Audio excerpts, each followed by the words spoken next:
अस्सलाम वालेकुम। कामयार को आयरा के बाबा की कॉल आती है।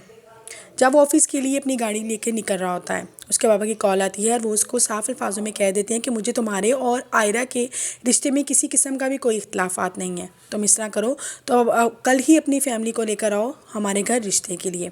कामयार जिस तरह ये बात सुनता है उसकी खुशी का कोई ठिकाना नहीं रहता। उसे बिल्कुल भी यकीन नहीं आता कि इतनी जल्दी कैसे हो गया। अभी उस बात को सोच ही रहा होता है कि उसकी गाड़ी का बहुत ज़बरदस्त किस्म का एक्सीडेंट हो जाता है, जिसमें वो शदीद ज़ख्मी हो जाता है। वो अपनी ड्रेसिंग करवाने के लिए हॉस्पिटल जाता है तो आगे से आयरा की बहन फ़लक होती है। फ़लक उसका ट्रीटमेंट करती है और जितनी देर तक उसको पता चलता है आयरा को, वो बहुत ज़्यादा परेशान हो जाती है। वो जल्दी से किसी को भी बिना बताए घर से निकल आती है और हॉस्पिटल में आकर अपनी बहन से पूछती है फ़लक को कि इसको क्या हुआ है। फ़लक उसे कहती है कि तुम्हें परेशान होने की ज़रूरत नहीं है, अब कामयार की तबीयत पहले से काफ़ी बेहतर है।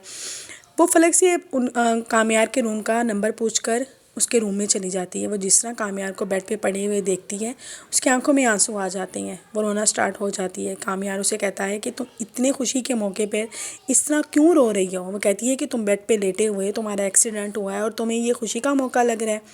वो कहता है कि नहीं आयरा, ऐसी बात नहीं है।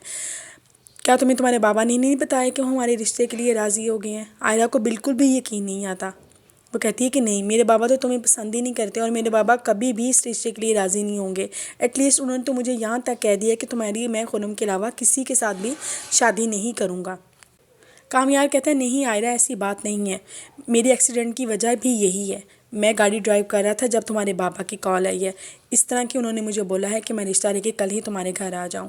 आयरा को यकीन तो नहीं आता, लेकिन उसको अंदर से ये दुख भी होता है कि उसकी वजह से कामयार की ये कंडीशन है। वो कामयार से एक्सक्यूज़ करने के बाद घर आ जाती है। वहाँ पे कामयार अपने घर वालों से बात करता है और कहता है कि आपको कल मेरे साथ आयरा के घर चलना होगा रिश्ता लेकर, लेकिन उसके घर वाले पहले की तरह साफ इनकार कर देते हैं कि हम वहाँ पे नहीं जाएंगे। कामयार उन्हें धमकी देता है कि अगर आप नहीं भी जाएंगे तो मैं किसी भी मौलवी को उठवाकर आयरा के साथ निकाह खुद ही कर लूँगा। उसके घर वाले साफ कह देते हैं कि तुम्हारा जो दिल करता है तुम करो, हम किसी भी सूरत में वहाँ पे नहीं जाने वाले तुम्हारा रिश्ता लेकर।